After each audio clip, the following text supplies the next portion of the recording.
Fase sejarah maritim Indonesia. Terdapat 3 masa dalam fase sejarah kemaritiman setelah kemerdekaan. Masa-masa tersebut adalah era Orde Lama, era Orde Baru, dan era Reformasi. Era Orde Lama dengan kepemimpinan Insinyur Soekarno sebagai Presiden RI pertama dilanjutkan dengan era Orde Baru oleh kepemimpinan Soeharto dan era Reformasi yang dipimpin mulai dari Presiden B.J. Habibie, Abdurrahman Wahid, Megawati Soekarno Putri, Susilo Bambang Yudhoyono hingga Joko Widodo. Pada masing-masing era kemaritiman menjadi sebuah konsep dasar pembangunan di Indonesia. Mohon izin perkenalkan, nama saya Rasmi Sibela dari Prodi Teknik Budidaya Perikanan. Di sini saya akan menjelaskan tentang fase sejarah maritim Indonesia. Terdapat 3 masa dalam fase sejarah kemaritiman setelah kemerdekaan, yaitu yang pertama era Orde Lama, yang kedua era Orde Baru, dan yang ketiga era Reformasi. Selanjutnya era Orde Lama. Era Orde Lama merupakan awal pemerintahan Indonesia setelah dijajah oleh bangsa asing selama 3,5 abad lamanya. Pada masa ini landasan bidang hukum kelautan masih menggunakan peraturan hukum yang ditinggalkan pemerintahan Hindia Belanda, yakni Territorial Easy in Maritime Kringen Ordinance pada tahun 1939. Namun penggunaan undang-undang ini dapat mengancam keutuhan NKRI karena adanya perairan bebas di antara ke-5 pulau Indonesia.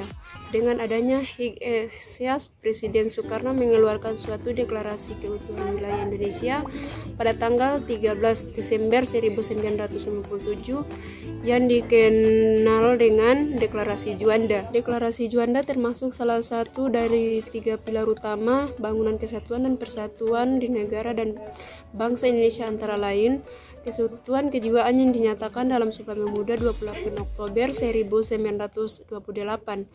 Kesatuan negara dalam NKRI diproklamirkan oleh Soekarno-Hatta tanggal 17 Agustus 1945 atas nama Kesatuan Kewilayahan Darat, Laut, dan Udara yang diumumkan Juanda 13 Desember 1957. Selanjutnya deklarasi ini diperkuat secara yuridis melalui peraturan pemerintah Perpu nomor 4 tahun 1969 tentang perairan Indonesia atau Undang-Undang nomor 4 PRP tahun 1950 tentang dasar dan pertimbangan mengenai pungutan wilayah perairan Indonesia.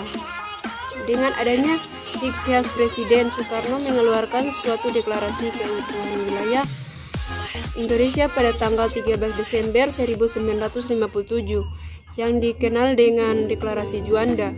Pada dasarnya, konsep deklarasi ini memandang bahwa Kepulauan Indonesia merupakan wilayah pulau-pulau perairan dan dasar laut di dalamnya sebagai suatu kesatuan historis, geografis, ekonomis, dan politis. Dengan adanya konsep ini, maka wilayah perairan Nusantara yang tadinya merupakan wilayah laut lepas kini menjadi bagian dari integral dari wilayah Indonesia yang berada di bawah kedaulatan NKRI.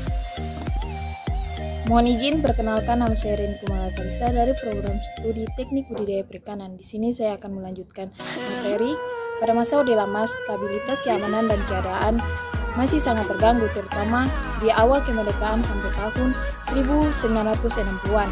Mulai dari silih berganti bentuk pemerintahan, jatuh bangun parlemen, pemberontakan, serta perebutan Irian Barat yang sekarang menjadi Papua, hingga konfrontasi Malaysia. Hal ini menyebabkan Presiden Soekarno tidak mempunyai kesempatan lebih banyak untuk mengubah paradigma land-based oriented menjadi maritim-based oriented. Pada antara tahun 1960 sampai dengan 1966, Presiden Soekarno telah mencoba untuk menyampaikan gagasan dan pandangan mengenai geopolitik Indonesia, namun belum sempat terlaksana hingga terjadinya pergantian ke rezim Orde Baru. Selanjutnya yaitu era Orde Baru. Pada era Orde Baru, paradigma pembangunan lebih diutamakan pada pembangunan darat atau kontinental. Namun demikian, pada era ini juga lahir konsep besar kemaritiman nasional. Pada tahun 1982, Indonesia termasuk salah satu negara dari 119 negara dan di dunia ikut menandatangani Konvensi PBB tentang hukum laut, United National Convention of the Law of the Sea, atau yang disingkat dengan UNCLOS di tahun 1982. Pada saat itu Menteri Luar Negeri yang menandatangani adalah Mokhtar Kussumamadja. Dan selanjutnya, dalam konvensi ini terdapat 9 pasal perihal ketentuan tentang prinsip negara kepulauan. Salah satu prinsip dalam negara kepulauan tersebut menyatakan bahwa laut bukanlah sebagai alat pemisah, melainkan sebagai alat yang menyatukan pulau-pulau yang satu dengan pulau yang lainnya, yang kemudian diimplementasikan oleh Indonesia dengan istilah wawasan Nusantara.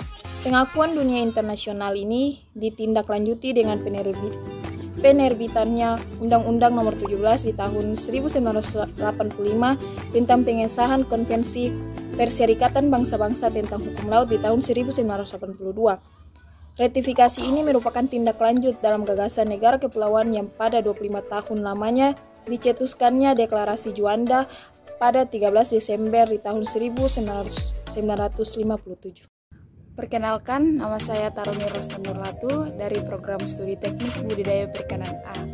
Di sini saya akan melanjutkan materi dari era Orde Baru.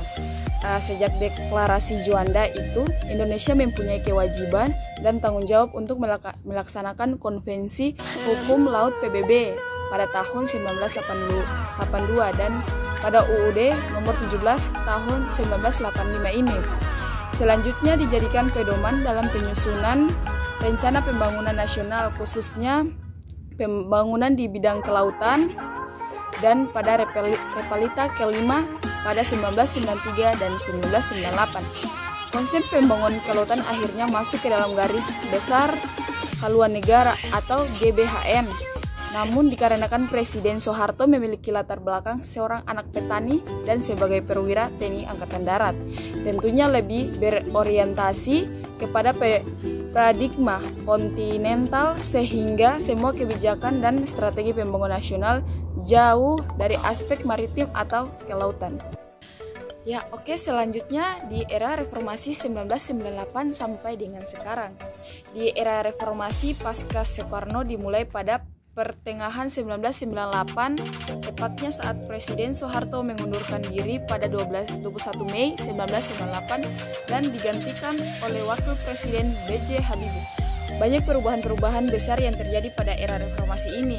Pada era reformasi, paradigma nasional yang mendukung visi kemaritiman selanjutnya adalah Deklarasi Bunaken yang dicetuskan tanggal 26 September 1998 pada masa pemerintahan Presiden Prof. Dr. B.J. Habibie.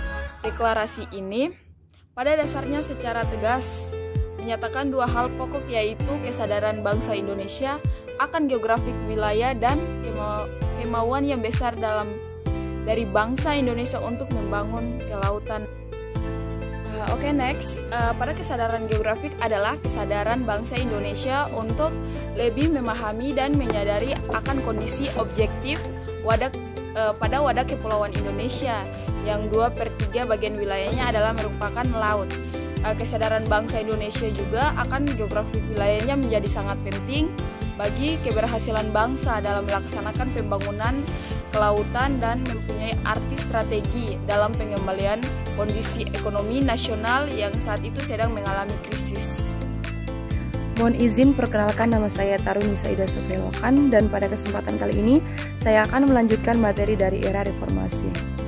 Pemerintahan era reformasi yang berorientasi pada kelautan berlanjut pada masa pemerintahan Abdurrahman Wahid atau Gus Dur. Pada pemerintahan Gus Dur yang mengusung tumbuhnya kesadaran bahwa potensi dan kekayaan yang ada di laut merupakan sumber ekonomi utama negara.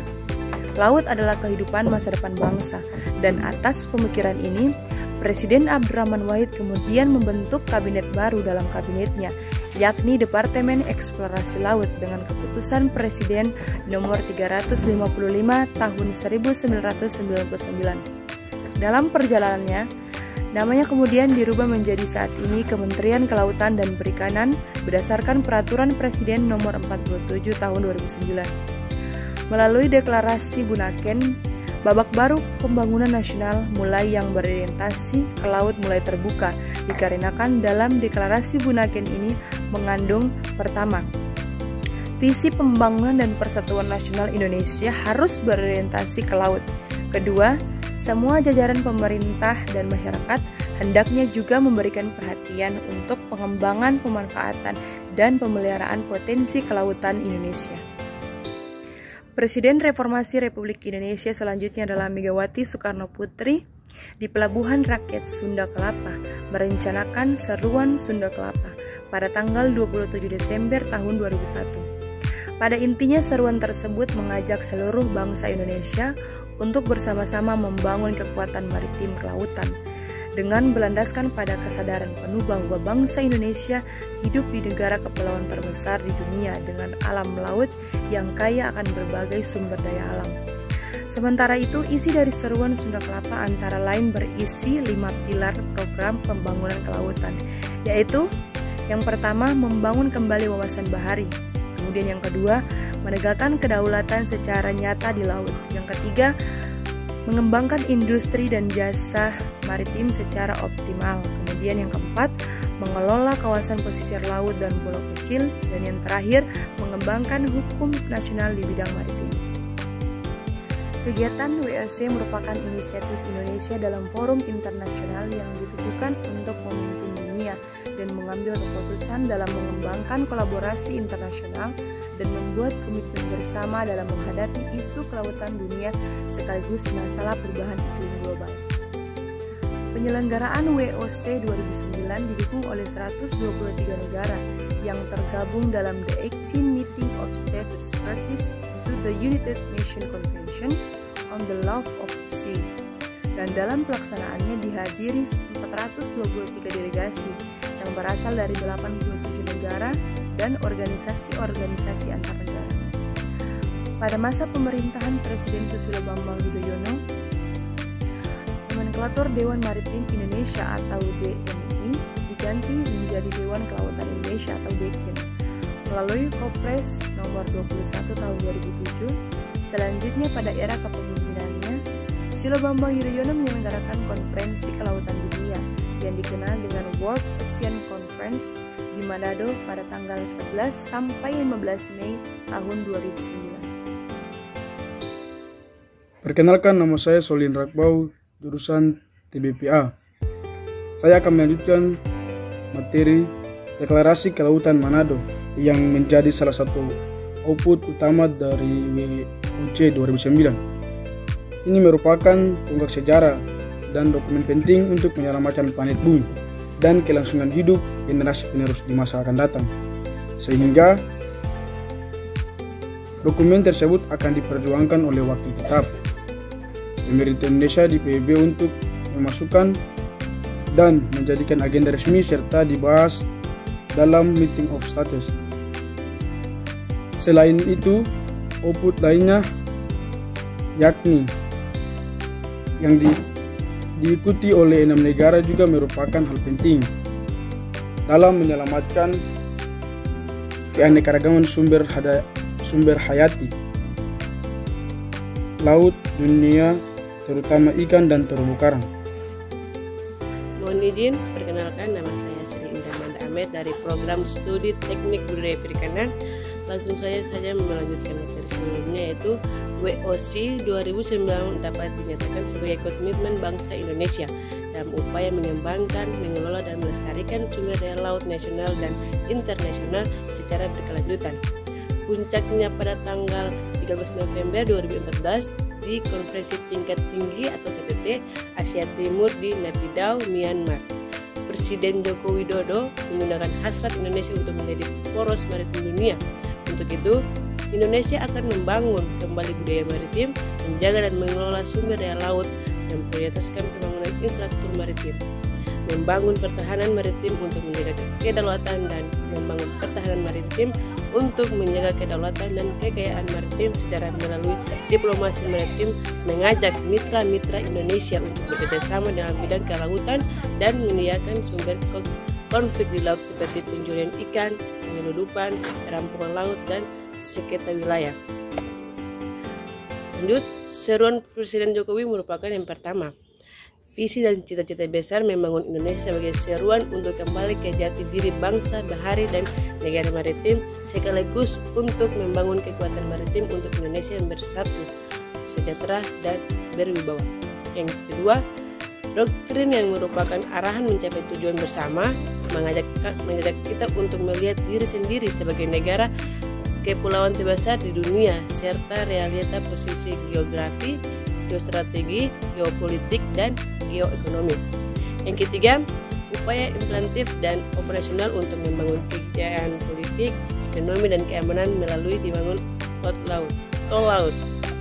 Finally, Presiden Joko Widodo dengan program Nawacitanya bermaksud mengembalikan kejayaan maritim bangsa Indonesia seperti pada masa-masa kemasan Kerajaan Sriwijaya dan Majapahit.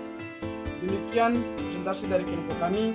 Sekian dan terima kasih.